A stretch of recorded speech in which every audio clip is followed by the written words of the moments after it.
कहते हैं अच्छे लोगों की तो यहाँ भी जरूरत है और अच्छे लोगों की माँ जरूरत है कि बड़ो अच्छो आदमी हो भैया वो मरे हैं और जो दुष्ट ना मरो। भगवान कहते हैं न दुष्ट की ना जरूरत है और न दुष्ट की फिर माँ जरूरत है। राधे विश्वास क्या कंडे की अग्नि चलती हुई धुआं की बुखार बिन पर रख दही और रखती हुई बुखार बिन पर अग्नि के लिए धुआं घोट घोट करके जाने लगा।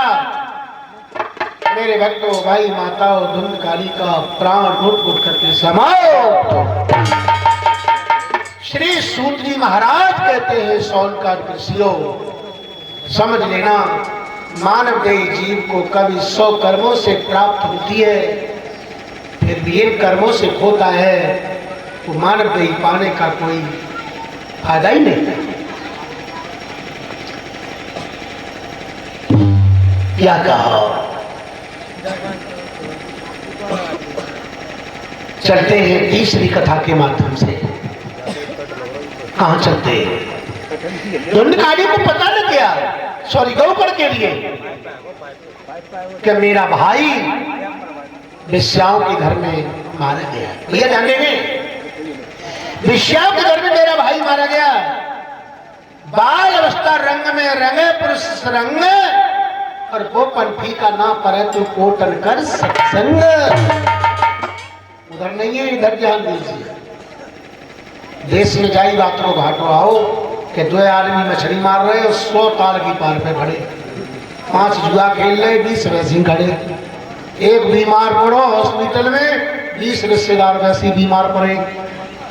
अंग्रेजन ने कही था भारत में जाई बातों को घाटो अकेलो लड़का ऊपर चढ़ो समझने में नहीं देख लग विश्या मेरे भाई को ले जाओ अपना भाई। आज भाई के लिए लिया भाई को लेकर गंगा के घाट पर गए। देखिए भाई से भाई की कितनी प्रीत। भाई को गंगा के घाट पर जाकर दाह संस्कार करता।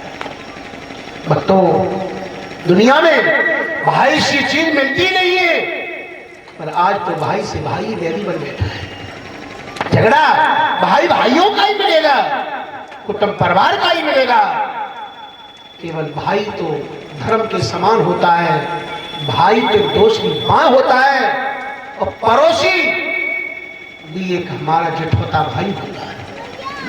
पड़ोसी से झगड़ा न करे पड़ोसी भी भाई के समान होता है रक्षा करता है देखभाल करता है। पड़ोसी का अगर बढ़िया है तो ऐसे समझना कि मेरा भी बढ़िया है। श्री राम दाह संस्कार के बाद विचार किया मेरे भाई की जीव आत्मा तड़प रही होगी भाई के लिए अब क्या करूं। भादों के महीना में प्राण छोड़ा था और कुआर के महीना में दाब कांस उखाड़ करके वही घाट पे गाड़ दिया। तो कुआर की पूर्णिमा से लेकर 16 दिन तक गौकड़ जी महाराज ने जल स्नान तब से हमारे में स्वाद की प्रथा चल गई है कि कुआर के महीना में हम सब जो लोग जल श्राद्ध करते हैं जल चढ़ाते हैं और अपने पूर्वजनों के लिए पूरी खीर बना करके छप्पर पर फेंक करके कौओं से बाप भी कहते क्या कहना है। जीते जीते पानी ना दो माता और पिताओं को घुट घुट के मर गए। मरने के बाद उनके हड्ड स्वरों में ले गए कि अब कल ना रहेगा।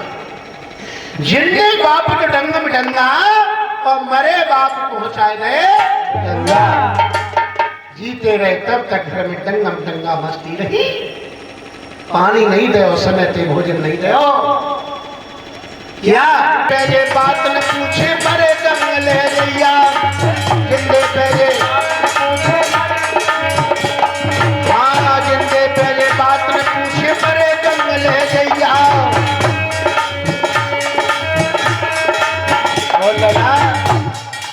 जीते जीते बात रहे पूछियो मरने के बाद में कुआर के महीना में खीर पूरी लेके छत पे चढ़ गए और कहा के लगे और बहादुर बाप भैया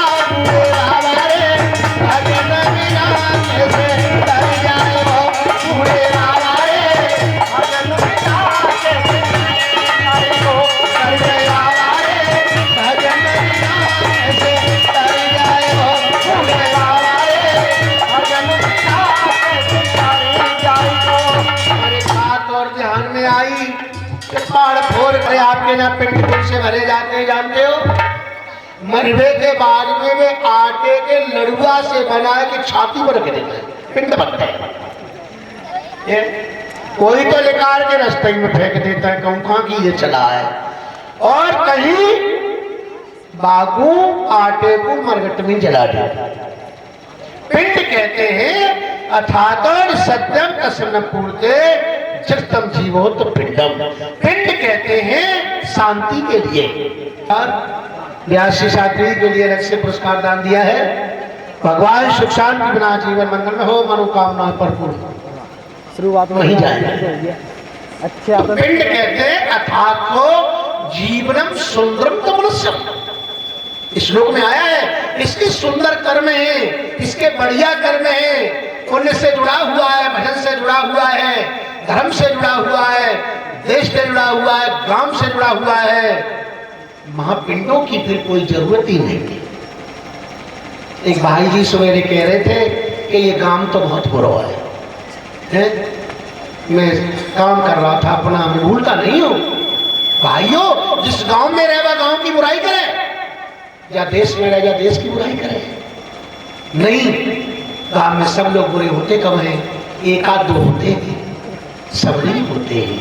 वो कह गए तुम्हारे कि गांव बहुत बुरा है, नो कहोगे मेरा सीना बुरा है।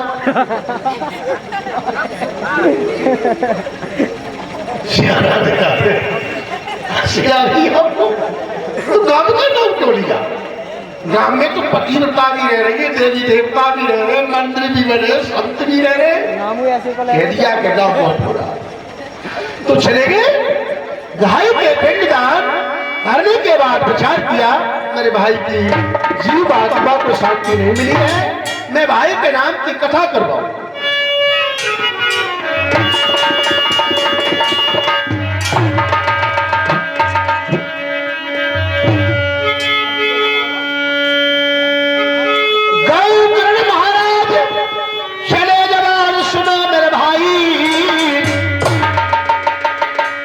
भद्रा के बीच रे पहुंचे ही जब जाए।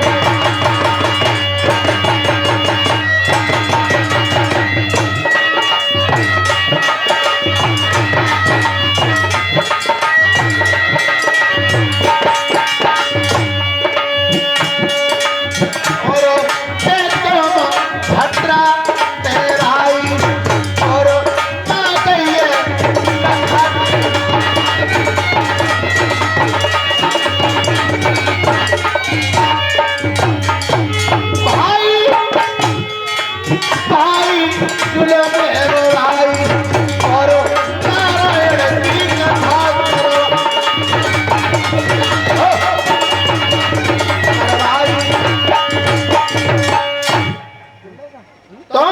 नदी के किनारे ऊंचा सा आसन बनाया।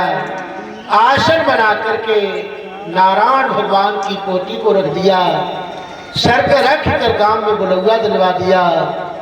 एक 60 गांठ का बांस सिंहासन के निकट गाड़ दिया। लाली लाली जी घर नहीं जाएंगे, पानी पिया फिर आए। आज कहूँगा फिर तुम मन में आता वाली हो जाएगी। तो माता और बहनों भाई सभी नारायण की कथा सुनने आते हैं। गौकर जी महाराज भगवान की कथा सुनाते हैं। सभी यंत्र आत्मा से कथा सुनते हैं। मन एक होता, मन दो नहीं होते। जब भी तो कार्य कोई कार्य करके आप सब कार्य करके आना, तब यहां मन रहेगा।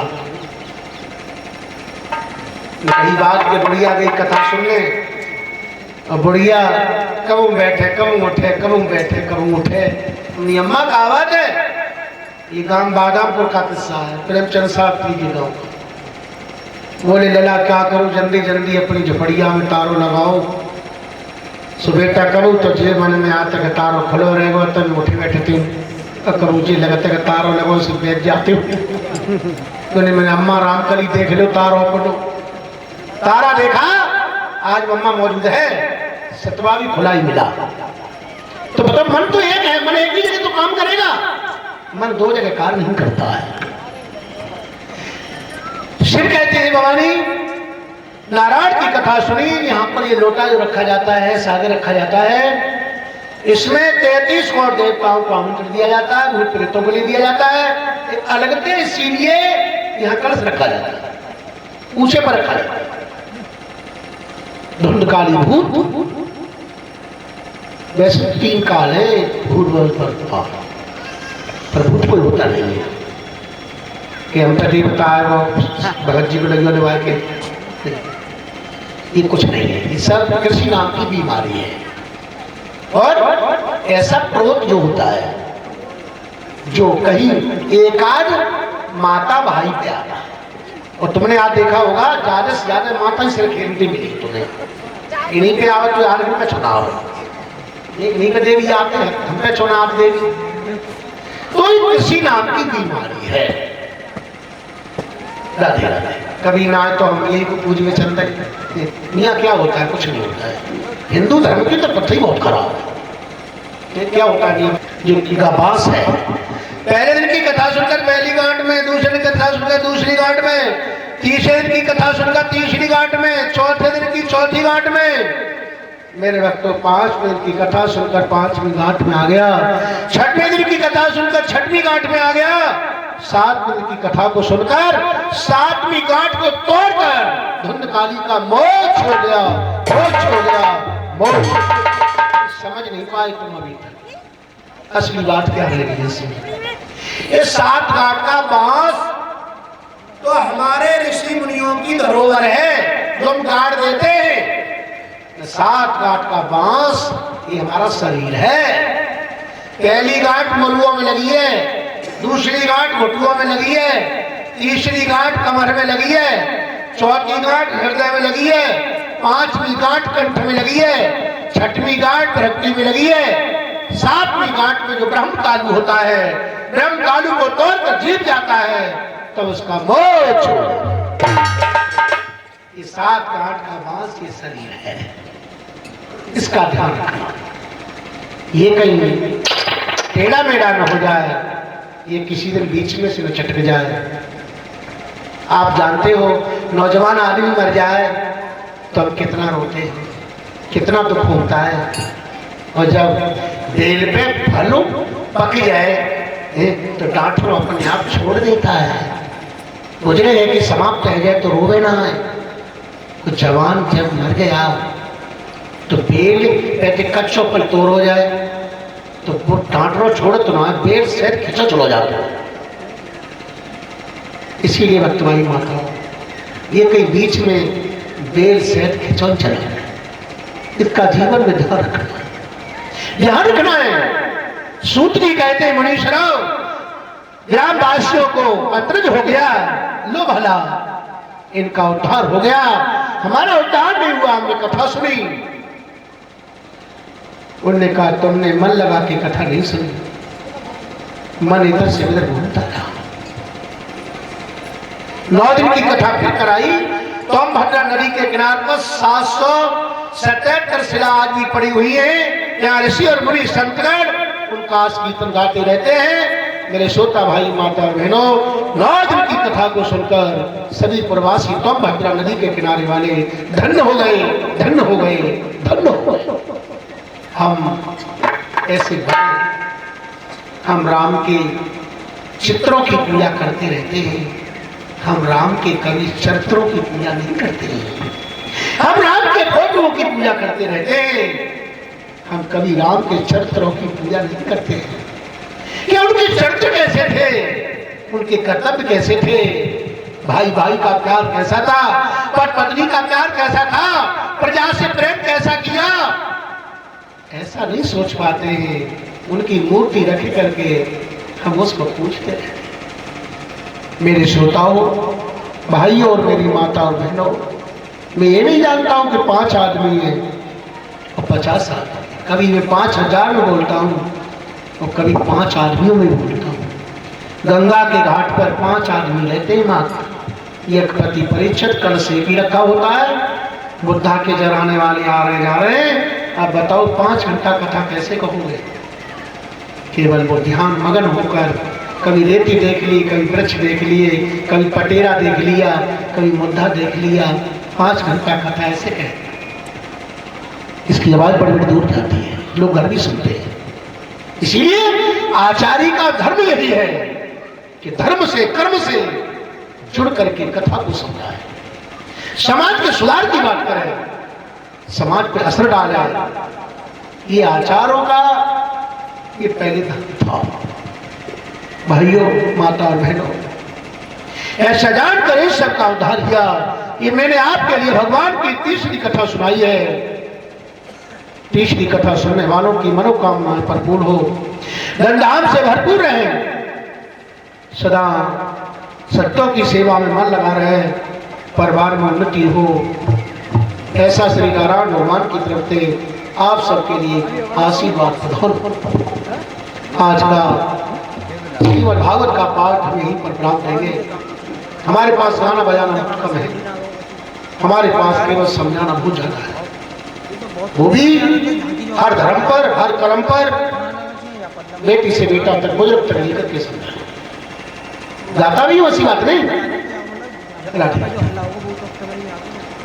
यहीं पर आज मैं प्राप्त हुआ। सुबह हवन के लिए अभी ईट लाके दे देंगे तो यही हवन कुंड बना दूंगा। दूर पड़ता है, वहाँ सिंहासन की शोभा खत्म हो जाती है। तो पहले दिन हमने वहाँ करा दिया है, फिर करवा देंगे आखिरी दिन में, और ये भी तुम्हारा ही है।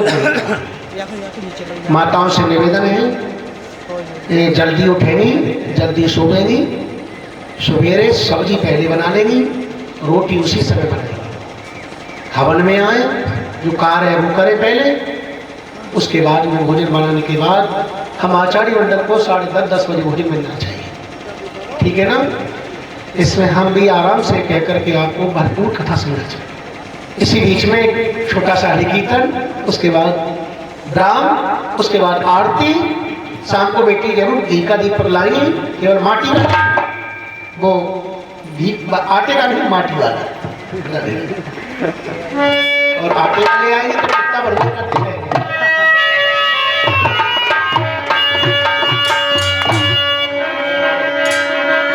नर्तन नर्तन फिर ना मिले वो, मान की गठरिया प्राणी पाप की।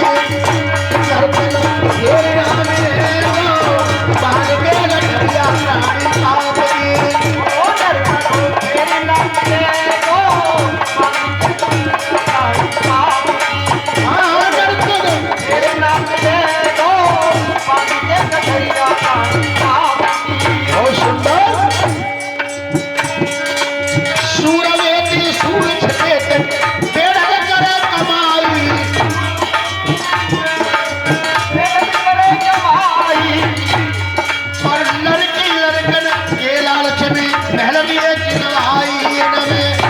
इनमें एक नर है, बाल के गठरिया